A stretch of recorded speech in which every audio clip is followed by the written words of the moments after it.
The sketchbook was gone. Not misplaced, not borrowed. Gone. My latest collection, 3 months of sleepless nights and coffee-stained fingers, had vanished from my studio desk. I tore through stacks of fabric samples and scattered pencils, my heart racing faster with each empty drawer. I'm Ruby, and I should have known better than to leave anything valuable unattended when my sister was visiting. "Ruby, darling, we're waiting." My mother's voice carried up the stairs, reminding me of the dreaded monthly family dinner I couldn't escape. I gave my studio one last desperate scan before heading down, my stomach churning with more than just hunger. The dining room looked like a magazine spread, as always. Mom had outdone herself with the table setting, crystal glasses catching the light just so. Dad sat at the head of the table, already nursing his whiskey. And there she was, Cecilia, perfect as ever in her designer outfit, probably worth more than my monthly rent. "Finally," Cecilia smiled, raising her wine glass. I was just about to share my big news. I slid into my chair, forcing a smile. "Let me guess, another award? Better." She leaned forward, her eyes sparkling. "I've been selected as a finalist in the International Fashion Innovation Awards. The judges were absolutely blown away by my new collection. The green beans on my plate suddenly became fascinating." "That's wonderful." "Show her the design, Cece," Mom urged, beaming with pride. "Ruby, you won't believe how innovative they are." Cecilia pulled out her phone, sliding it across the table. "Just a few previews before the big reveal next month." My fork clattered against the plate. There they were, my designs, my asymmetrical necklines, my signature layered sleeves, my distinctive color combinations. Even the tiny imperfection in the sketch of the evening gown, where my pencil had slipped, was there in the digital rendering. "Something wrong, sweetie?" Dad asked, noticing my frozen expression. I gripped my napkin under the table. "These are interesting. When did you come up with them?" "Oh, you know how inspiration strikes." Cecilia waved her hand dismissively. "I had this incredible burst of creativity last month. Barely slept for weeks." "Last month?" I echoed, my voice hollow. "When you visited my studio?" "Ruby," Mom warned, recognizing my tone. "Don't start." "Start what?" I pushed my chair back. "Start pointing out that these are exactly like the designs in my missing sketchbook." The room fell silent. Cecilia's perfect smile didn't waver. "Don't be ridiculous. You're not suggesting—" "I'm not suggesting anything. I'm stating a fact. Those are my designs." "Ruby Mitchell!" Mom's voice cracked like a whip. "How dare you accuse your sister?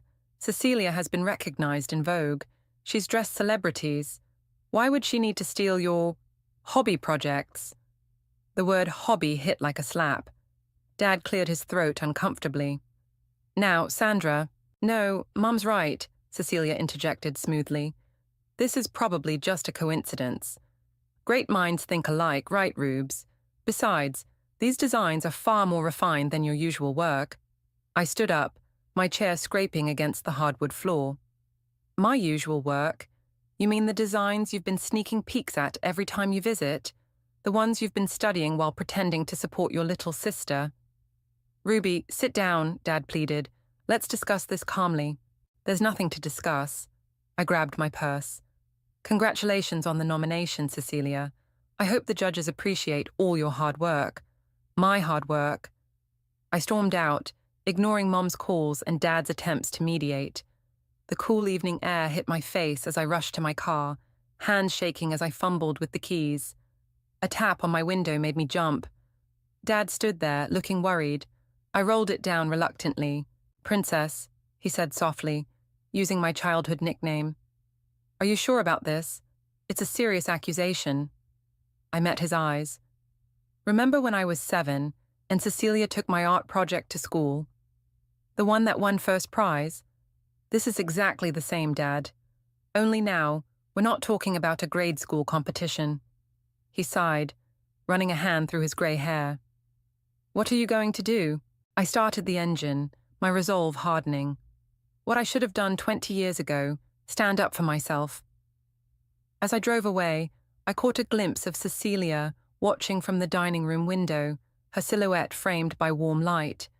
She raised her wine glass in a mock toast, and in that moment, I knew this wasn't just about the designs anymore. This was about every time she'd stepped over me, every achievement she'd claimed, every spotlight she'd stolen. This time, I wouldn't just fade into the background. This time, I would make her see my shadow. The fashion show venue buzzed with anticipation, its stark white runway gleaming under industrial lights. I shouldn't have been there. My invitation had mysteriously gotten lost in the mail, but Oliver's press credentials had gotten us both through the door. "You sure you want to do this?" Oliver whispered, adjusting his camera strap. "We can still leave." I shook my head, clutching my old sketchbook. "I need to see it with my own eyes." The lights dimmed, and a hush fell over the crowd. Music pulsed through hidden speakers as the first model emerged. My throat tightened. There it was, my asymmetrical blazer design, exactly as I'd sketched it, down to the unique button placement I'd spent weeks perfecting. "Holy shit," Oliver muttered, snapping photos. "It's identical." One by one, my designs walked down the runway, each piece a perfect recreation of my sketches.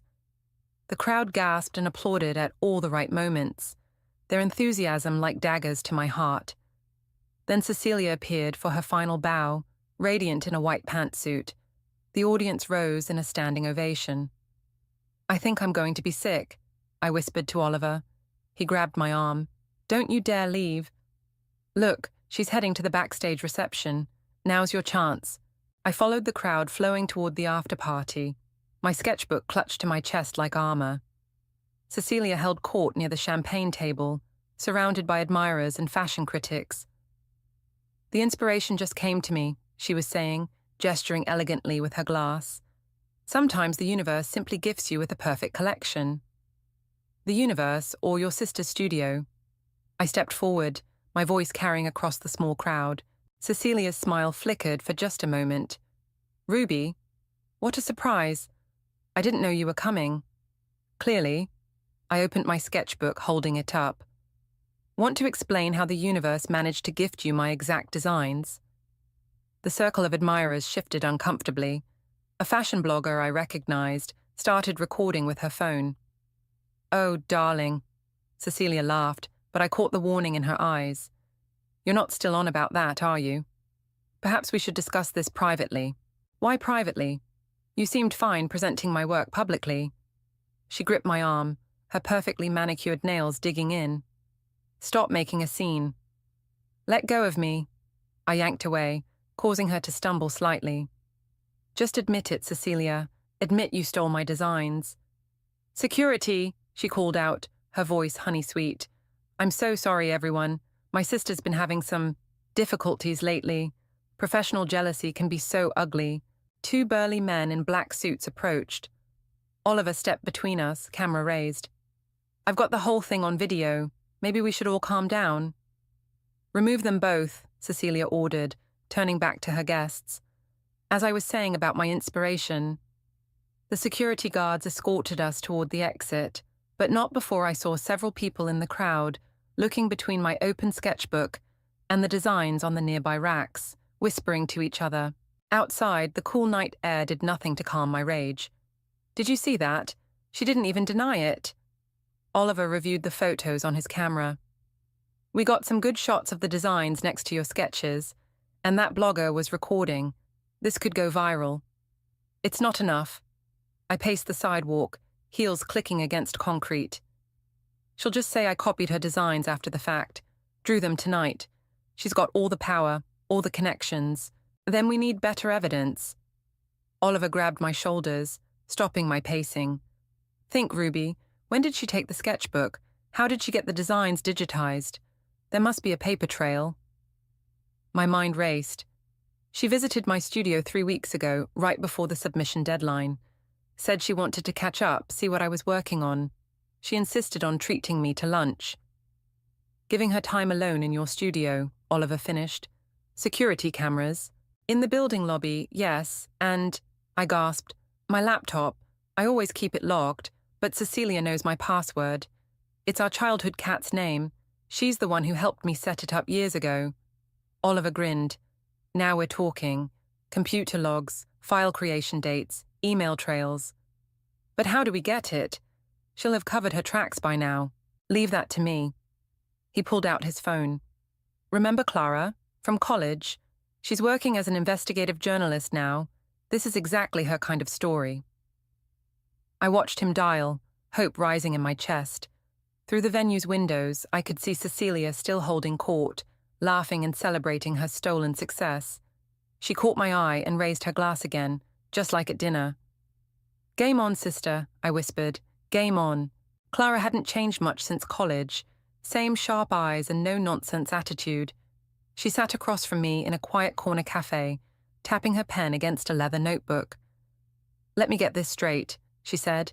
Your sister, the darling of the fashion world, stole your designs and submitted them to the biggest competition in the industry. Yes. I slid my phone across the table, showing her the photos Oliver had taken. These are my original sketches, and these are her creations. Clara zoomed in on the images, her frown deepening. The similarity is undeniable. But Ruby, you know how this works. We need concrete proof, not just accusations. That's why we called you, Oliver chimed in. You're the best at digging up dirt. She smiled, but it was all business. Flattery will get you everywhere. What do we know about her process? Her usual workflow? She always works with the same digital artist, someone named Marcus. He converts her sketches into the final renderings. I pulled up Cecilia's Instagram. See? She tags him in everything. Clara's eyes lit up. Perfect. Digital files leave traces. If Marcus worked on these designs, he'll have records. Email correspondence, file dates, revision history. But he won't talk to us, I sighed. He's totally loyal to her. He might talk to Vogue, though. Clara's smile turned predatory. Especially if they're investigating potential fraud in the Industry Innovation Awards. Oliver whistled. You can get Vogue involved. I have contacts. But first... Clara leaned forward. Are you absolutely sure you want to do this, Ruby? This won't just expose Cecilia. It'll blow up your entire family. My phone buzzed. A text from Mum. Cecilia's being interviewed by Fashion Weekly tomorrow. Why can't you be supportive of your sister's success? I turned the phone around to show Clara. My family's already blown up. They just don't know it yet. All right then. She started writing in her notebook. Here's what we need. Building security footage from the day she visited your studio, your laptop's access logs, and any communication between Cecilia and Marcus about these designs. I can get the security footage, Oliver offered. The building manager owes me a favor. And I saved all my computer logs, I added. But Cecilia's careful. She probably deleted everything on her end. Clara's eyes sparkled. Lucky for us, Marcus doesn't seem as careful. Look. She turned her laptop around, showing us his public portfolio. He documents everything, including revision dates. And these designs? Their first revision dates are after your studio break-in. That's not enough, though, is it? I asked. No, but it's a start. We need something concrete. An email, a confession, anything that directly links Cecilia to the theft. Clara closed her notebook decisively. The awards ceremony is in 3 weeks. That's our deadline. My phone buzzed again, this time with a family group text from Cecilia. Everyone free for dinner tomorrow. Big announcement to share. She's going to milk this for all it's worth, I muttered. Then go, Clara said. Act normal. Let her think she's won. Meanwhile, we'll be building our case. I don't know if I can face her without... You can and you will. Clara gripped my hand. Think of it as reconnaissance. Every smug smile, every lie she tells. It's just more fuel for when we take her down. Oliver cleared his throat. Speaking of taking her down, how exactly are we planning to do that? Clara's grin was downright wicked. The awards ceremony is being live-streamed globally. Every major fashion publication will be there. If we time this right, the whole world will watch Cecilia's house of cards collapse. That seems brutal, I hesitated. More brutal than stealing your sister's life's work. Clara raised an eyebrow. Sometimes the only way to deal with public lies is public truth. My phone lit up one more time. A private message from Cecilia. Saw you with Clara today. Whatever you're planning, remember who Mom and Dad will believe. Don't embarrass yourself, little sister. I showed the message to Clara and Oliver. Their expressions hardened. Well, Clara said, closing her laptop with a snap, I guess subtlety is off the table. Meet me tomorrow after your family dinner. We're going to need some serious coffee and a battle plan. As we left the cafe, Oliver squeezed my shoulder. You okay? I watched Clara hail a taxi, her notebook already out, probably plotting our next move. You know what's weird? For the first time since this started, I actually feel powerful. Good. He grinned. Because from the look in Clara's eyes, this is going to be one hell of a showdown. I smiled back, already imagining Cecilia's face when her perfect facade finally cracked. Bring it on. Cecilia's home office smelled of expensive perfume and success. I had exactly 15 minutes while she was in the shower, her daily routine as predictable as ever. The family dinner had gone exactly as planned. She'd announced her upcoming magazine cover, Mom had gushed, and I'd excused myself to use the bathroom. My hands trembled as I plugged the USB drive into her laptop. Clara's voice echoed in my head. Just download everything. We'll sort through it later. The computer hummed to life. Of course, she hadn't changed her password. Princess 2023, her ego wouldn't allow her to imagine anyone would dare snoop. Come on, I muttered, watching the file transfer. Family photos flashed across the screen as I copied her entire documents folder. Then I spotted it, a folder labeled IFA Submission. The shower stopped running. My heart jumped into my throat as I quickly clicked through the files. There they were. Emails to Marcus, original photos of my sketchbook, even a casual message to her assistant about borrowing inspiration from an up-and-coming designer. The USB progress bar crawled, 67%, 68%. Footsteps padded down the hallway, 73%, 74%. Ruby? Cecilia's voice called out. Are you still up here? The bathroom door creaked open. I held my breath, watching the progress bar inch forward. Mom's cutting the cake, she called up the stairs. 89%, 90%. Just a minute, I shouted back, trying to keep my voice steady. Female problems. Her laugh floated up. Well, hurry up. You know how Mum gets about her desserts. 95%, 96%. Footsteps on the stairs. 98%, 99%. The door handle to the office turned. 100%. I yanked the USB drive out just as Cecilia walked in, wearing her silk robe, hair wrapped in a towel. What are you doing in my office? Her voice was sharp despite her smile. I held up my phone. Sorry, better reception up here. Had to check an important email. She glanced at her laptop, then back at me. In my office? With the door closed? Force of habit. I shrugged, slipping the USB drive into my pocket. Didn't want to disturb anyone. She moved to her desk, perfectly manicured fingers trailing across the laptop's surface. Funny, I don't remember leaving this on. It was on when I came in. The lie tasted bitter. Sleep mode, probably. Her eyes narrowed. Ruby, Ruby, Ruby. Still snooping around like when we were kids. Some things never change. And some things do. I met her gaze. Like people showing their true colors. Is that what you think you're doing? Exposing my true colors? She laughed, but it didn't reach her eyes.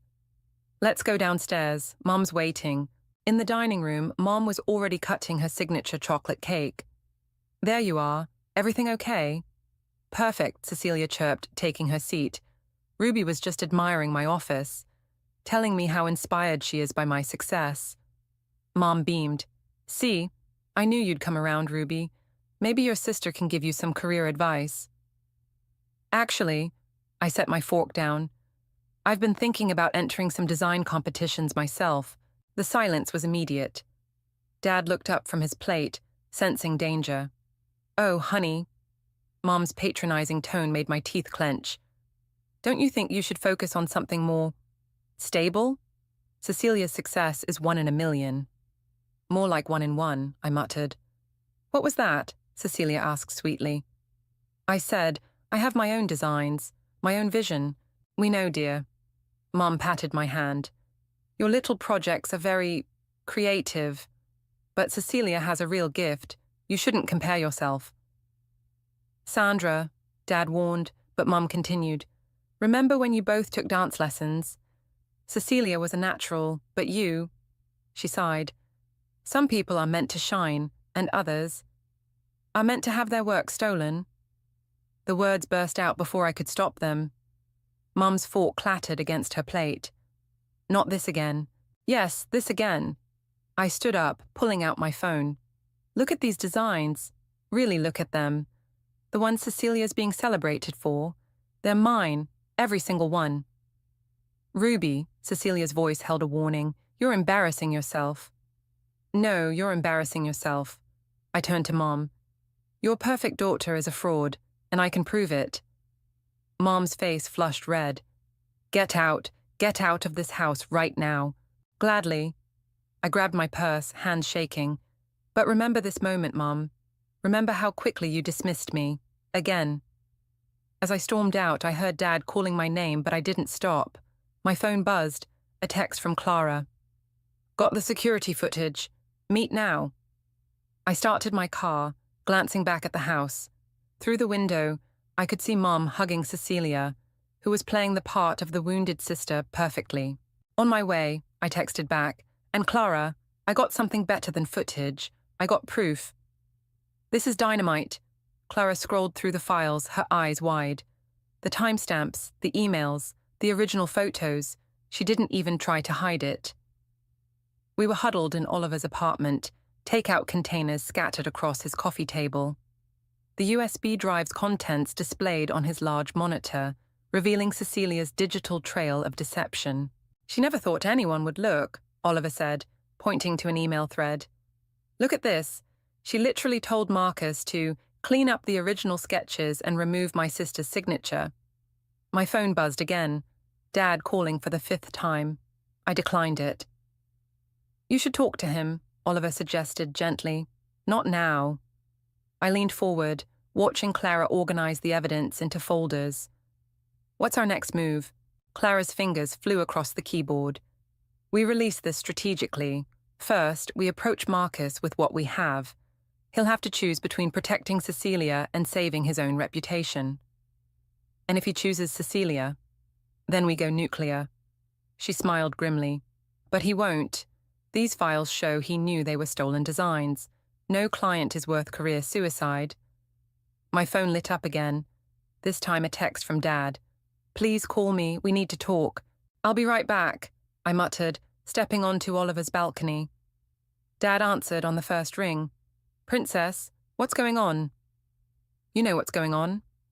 I watched the city lights blur through tears I hadn't realized were forming. You've always known. Ruby, remember my high school art show, when Cecilia submitted my painting as her own? You knew then, didn't you? His silence was answer enough. Why didn't you say anything? My voice cracked. Why did you let her keep doing this? It was easier, he sighed heavily. Your mother, she had such dreams for Cecilia, and you were always so strong, so independent. That's not fair. No, it wasn't. He paused. I saw the designs, Ruby, the ones in the competition. They're brilliant. They're mine. I know. Another pause. What are you going to do? The balcony door slid open. Clara gestured urgently, pointing at her laptop. I have to go, Dad. Wait, whatever you're planning, be careful. Your sister, she's already making her move, Clara interrupted, showing me her screen. Look. A new article had just gone live on a major fashion blog.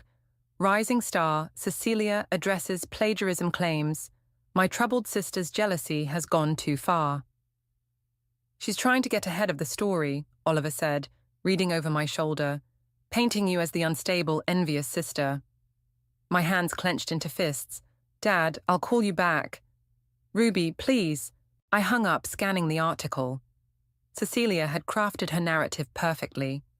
The successful sister trying to help her struggling sibling, only to face baseless accusations. She'd even included childhood photos of us, carefully selected to show her in the role of protective older sister. "This changes things," Clara said, already typing. "We can't wait anymore. We need to move now, before she completely controls the narrative." "But the awards ceremony, forget the ceremony. That's her turf, her crowd. We need to take this story wider." Clara looked up, her expression fierce. "How do you feel about going live? Right now?" "What do you mean?" "I mean, we do a live stream. Show all the evidence, tell your story. Raw, unfiltered, real. No fashion industry politics, no waiting for the perfect moment. Just the truth." Oliver squeezed my shoulder. "It's your call, Ruby." I stared at the article, at Cecilia's perfectly composed photo and carefully crafted quotes. 28 years of living in her shadow, of watching her take what was mine and turn it into gold. "Do it." Clara's fingers flew across the keyboard. "Give me 10 minutes to set up the stream. Oliver, get the lighting right. Ruby," she looked up at me, "get ready to tell the world who you really are." My phone buzzed one last time. "Cecilia, you're making a mistake. Back off now and maybe we can fix this. Keep pushing and I'll destroy you." I showed the message to Clara and Oliver. "Perfect," Clara grinned. "Save that. It's going to make one hell of an opening screenshot." Oliver adjusted his camera equipment. "Ready when you are." I took a deep breath, thinking of all the times I'd stayed quiet, all the times I'd let Cecilia shine while I faded into the background. Not anymore. "Let's do this," I said, sitting down in front of the camera. "Time to step into the light." Clara started the countdown. "Going live in 5, 4, 3. I looked directly into the lens, channeling years of suppressed anger and hurt into determination. 2, 1. The red light blinked on, and I began. "My name is Ruby, and this is the story of how my sister stole my dreams." 1 million views and climbing, Clara announced, scrolling through her phone. "The fashion blogs are exploding. Even Vogue is asking for a statement." 24 hours after our live stream, Oliver's apartment had become a war room. Laptops, phones, and tablets covered every surface, each screen displaying different reactions to my revelation. "Cecilia's gone dark," Oliver added. "No social media activity since last night." My phone had been buzzing non-stop. Journalists, fashion insiders, old friends.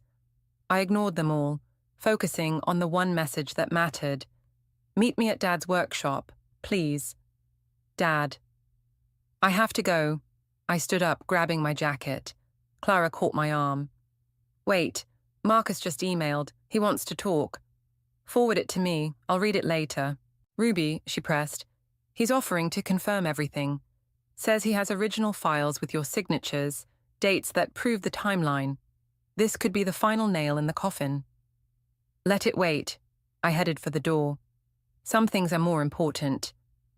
Dad's workshop hadn't changed since I was a kid. The same tools lined the walls. The same sawdust covered everything. The same old radio played classic rock in the corner. He was at his workbench, sanding a piece of wood. "You came," he said without looking up. "You asked." I ran my hand along a familiar wooden horse he'd made for me when I was 6. "Is Mum speaking to me yet?" "She's processing." He set down the sandpaper. "Your live stream was quite something." "Did you watch it?" "Every minute." He finally turned to face me. "You've got your mother's fire when you're angry." "Dad, let me finish." He picked up a small wooden box from his bench. "Remember this?" I took it, feeling the smooth edges. "My jewelry box, the one you made for my 10th birthday." "Look inside." I opened it. There, yellowed with age, was a newspaper clipping. "Local girl wins art competition." My first win, before Cecilia started taking credit for my work. "I kept it," Dad said softly, "along with every other article about your real achievements, the ones that were truly yours." "Why didn't you ever say anything?" "Because I was a coward." He slumped onto his stool. It was easier to keep the peace, to let your mother believe what she wanted about Cecilia. I told myself you were strong enough to handle it. I shouldn't have had to be. No, you shouldn't have. He reached for another piece of wood. Your sister's outside. My heart stopped. What? In her car. Been there for 20 minutes. Probably working up the courage to come in. As if on cue, the workshop door creaked open. Cecilia stood there, looking nothing like the polished fashion icon from magazines. Her hair was messy, makeup minimal, wearing old jeans I hadn't seen since college. "Ruby," she said quietly, "we need to talk." Dad stood up. "I'll give you 2 a minute." "No," I said quickly. "Stay. No more private conversations. No more secrets." Cecilia stepped inside, wrapping her arms around herself. "The International Fashion Awards Committee called. They're launching an investigation." "Good." "Marcus sent me a copy of his email to Clara." She laughed bitterly. "He's throwing me under the bus to save himself." "Can you blame him?" "No." She met my eyes. "Just like I can't blame you for finally fighting back." The radio crackled between songs. Dad pretended to be very interested in his woodwork. "Why did you do it?" I asked. "You already had everything. The fame, the recognition, Mom's approval." "Because I was terrified." Her voice cracked. "Each success meant more pressure, more expectations. When I saw your designs, they were everything I couldn't create, everything I was supposed to be." "That's not an excuse." "No, it's not." She wiped her eyes. "I've been horrible to you, for years, and I'm sorry." "Sorry you did it, or sorry you got caught?" "Both." She pulled out her phone. "I'm withdrawing from the competition, releasing a statement admitting everything. It won't fix what I did, but it's a start," Dad said quietly. My phone buzzed. Clara sending Marcus's email. The evidence that would destroy Cecilia completely. "The fashion world will blacklist you," I said. Cecilia nodded. "I know. Maybe it's time I figured out who I am without all of this." I looked at the jewelry box in my hands, at the old newspaper clipping celebrating a simple, honest victory. Then at my sister, finally showing her true face. "I'll help write the statement," I heard myself say. "Make sure it's fair to both of us." Dad smiled slightly, returning to his sanding. Cecilia's eyes filled with tears. "Why would you help me?" "Because that's what real artists do," I said, opening my phone to read Marcus's email. "We create something true, even from the broken pieces."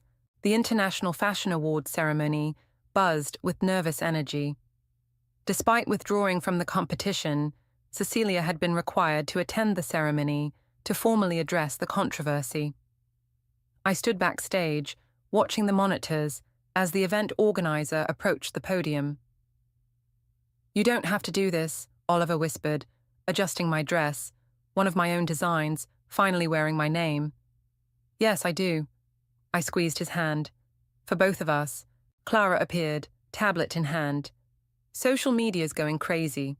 Nara Fashion Gate is trending worldwide." The organizer's voice filled the venue. "Before we proceed with tonight's awards, we have an unprecedented situation to address." Cecilia appeared beside me, wearing a simple black dress instead of her usual show-stopping gowns. "Ready?" "Are you?" She attempted a smile. "Not even slightly." "Ladies and gentlemen," the organizer continued, "please welcome Cecilia and Ruby to the stage." The spotlight hit us as we walked out together. Camera flashes exploded and the whispers grew to a dull roar. I spotted Mom and Dad in the audience, Mom's face tight with anxiety, Dad giving me a subtle thumbs up. Cecilia reached the microphone first, her hands visibly shaking. "Good evening, She faltered, looking at her prepared statement. The silence stretched uncomfortably. Someone coughed. "I've spent my entire career pretending to be something I'm not," she finally said, abandoning her notes. "The designs that earned me a place in this competition weren't mine. They were created by my sister, Ruby." The audience erupted in murmurs. I saw several judges exchanging glances. "I stole her work," Cecilia continued, her voice stronger now. Not just for this competition, but throughout our lives. I took credit for her creativity, her vision, her talent. I did it because I was afraid. Afraid of failing, afraid of disappointing everyone who believed in me. But in doing so, I became exactly what I feared, a fraud. She turned to me, tears streaming down her face. "I'm sorry, Ruby. I'm so sorry." The microphone squealed as she stepped back. My turn. I took a deep breath. The fashion industry loves a scandal. This past week, the headlines have been all about betrayal, theft, and family drama. But standing here tonight, I want to talk about something else. Truth. The spotlight felt warm on my face as I continued. Yes, my designs were stolen. Yes, my sister betrayed my trust. But the real story isn't about stolen sketches. It's about finding the courage to be authentically yourself. I pulled out my phone, opening my gallery. These are my new designs. Not the ones that were taken, but what I created after, during the darkest week of my life, because that's what real artists do. We take our pain, our anger, our disappointment, and we transform it into something beautiful. The giant screens behind me filled with my latest sketches. The audience gasped, not just at the designs, but at their raw emotion, their honesty. "My sister is stepping down from the competition," I said, turning to Cecilia.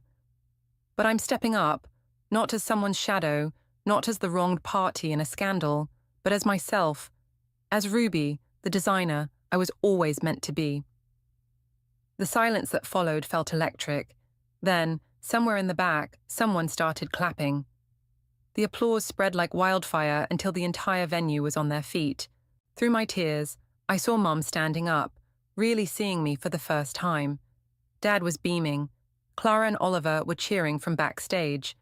The head judge approached the podium. In light of these extraordinary circumstances, the committee has decided to create a special recognition award. Ruby, your courage in coming forward, and your exceptional new collection represent everything we value in the fashion industry: innovation, integrity, and the power of authentic, creative vision. More applause, more camera flashes. Cecilia squeezed my hand. "Thank you," I said into the microphone. "But I haven't come here for awards. I came to reclaim my voice. And now that I have it, I'm never going to be silent again." As we walked off stage, reporters swarmed, questions flying. "Ruby, will you press charges?" "Cecilia, what's next for you?" "Is this the end of your relationship?" Cecilia faced them, standing straight. "This isn't the end of anything. It's a beginning. My sister is the real talent in this family, and it's time everyone knew it." Clara appeared, running interference. "Official statements will be released tomorrow. Right now, these sisters need some time." In the quiet of the backstage area, Cecilia turned to me. "Did you mean what you said? About transformation?" I looked at my phone, at the designs that had poured out of me during those sleepless nights. Every word. "Teach me?" she asked quietly. "Not to copy you, but to find my own voice?" I smiled, feeling lighter than I had in years. "We can start tomorrow." The spotlight still glowed on the empty stage, waiting for the regular awards ceremony to resume. But for the first time in my life, I didn't need its validation. I had finally stepped into my own light. "Hold still," I muttered, adjusting the hem on Cecilia's dress. "This is your first design. We need it perfect." The small boutique buzzed with anticipation. Outside, a line of fashion bloggers and curious onlookers waited for our grand opening. "What if they hate it?" Cecilia whispered, fidgeting with the fabric. "Then they hate it." I stood up, admiring my handiwork. "But it's honestly yours this time." The dress was simple, nothing like her previous elaborate styles. Clean lines, minimal embellishments, but with careful attention to fit and form. She'd designed it herself, with only technical guidance from me. "5 minutes," Clara called out, clipboard in hand. She'd transformed from investigative journalist to our PR manager, claiming she couldn't resist the story's next chapter. Oliver adjusted his camera settings. "The lighting's perfect, ready when you are." Mum appeared from the back room, carrying a fresh pot of coffee. She'd been unusually quiet all morning, watching us work with an expression I couldn't quite read.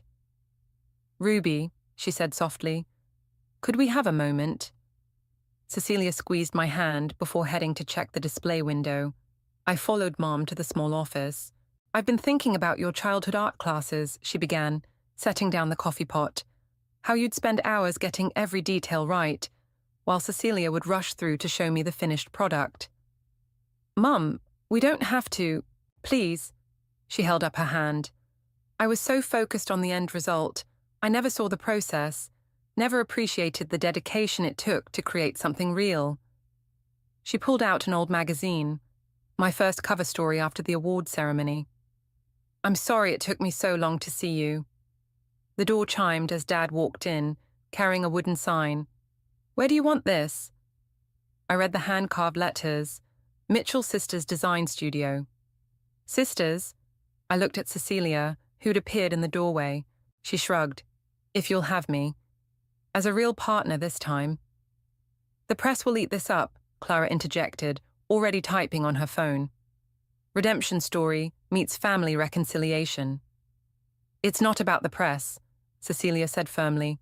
"It's about doing things right, finally." I touched the wooden sign, feeling Dad's careful craftsmanship. Above the register, where everyone can see it. As Dad hung the sign, Oliver called out, "2 minutes." "Wait," Mum said, reaching into her bag. "I have something for both of you." She pulled out 2 small boxes, identical to the one Dad had shown me in his workshop. Inside each was a key. "For the studio," she explained. "Equal partners, equal access. No more borrowed time or stolen moments." Cecilia's eyes welled up. "Mom." "No crying," Clara ordered. "You'll ruin your makeup. Places, everyone." We gathered at the door. Through the glass, I could see the crowd had grown. Several held magazines with my designs on the cover. Others clutched invitations to our opening. "Ready?" Oliver raised his camera.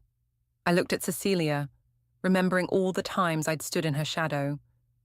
Now we stood side by side, neither ahead nor behind. "Ruby," she bit her lip. "Thank you for giving me a second chance." "Thank you for earning it." Clara started the countdown. Opening in 5, 4. Mom and Dad stood behind the counter, coffee ready for our first customers. 3, 2. Oliver's camera whirred to life.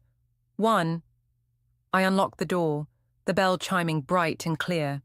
The crowd surged forward, but what caught my eye was a young girl clutching a sketchbook, staring at us with undisguised awe. "Are you designers?" she asked, holding up her book. Cecilia knelt down to her level. "We are. Would you like to show us your designs?" The girl nodded eagerly, opening her sketchbook to reveal colourful, messy drawings. "They're not very good." "They're perfect," I said, recognizing the same passionate spark I'd had at her age. "Because they're yours."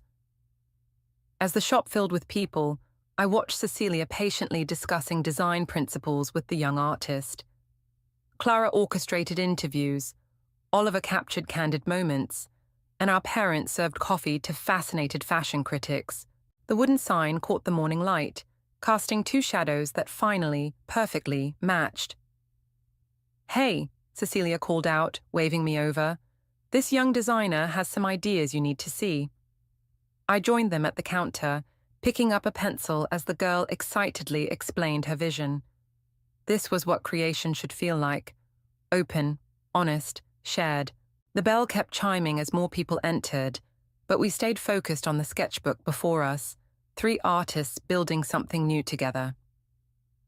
Because sometimes the best designs aren't just about fashion, they're about redesigning relationships, rebuilding trust, and creating space for everyone to shine.